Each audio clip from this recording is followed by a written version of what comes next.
It is sad when the fear of the church makes them not want to see their children. Doesn't the Bible teach that blood is thicker than water? So yes, it does, but the Bible also says that if your right hand is to cause you to sin, or your left hand is to cause you to sin, and I can't even say what it tells you to do, and then your eyes, if your eyes cause you to sin, it basically says anything that causes you to sin, you should not keep around in your life. It would be better to not have the things in your life that cause you to sin than it would be to not make your eternal salvation. And that is more of where they are coming from with this. In most cases, it's not the fear of the church at all. The church doesn't factor into it as heavily. The church, in most cases, allows the kids to come home and see their parents. But some parents will take this to the extreme. And in most cases, you will find it is when the parents will go home, or when the kids go home and talk to their parents about a different religion, and they try to get them to change their faith. Once you start doing that with an Amish person, it's very delicate situation.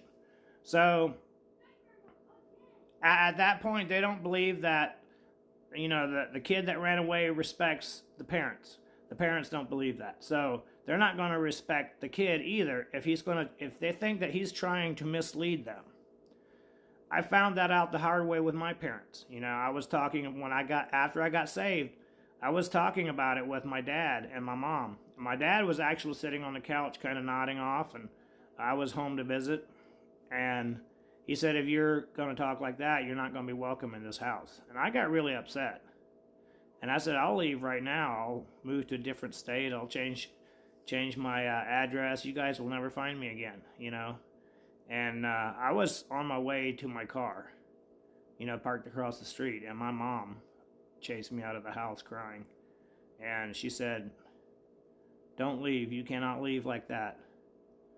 She was afraid something was going to happen. And this was a couple years after I left. She convinced me to come back in the house. I was upset, but my dad really, he had some history with people that had left the Amish, and then they had talked about salvation with other Amish people, and then those Amish people left. In his mind, they were all misled.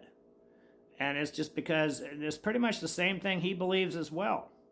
But he sees it in a different way because it is in the English language versus the German language.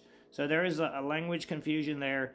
I think the people that got saved and left the Amish have the same belief that my father has in the Amish life. They just apply it in different ways.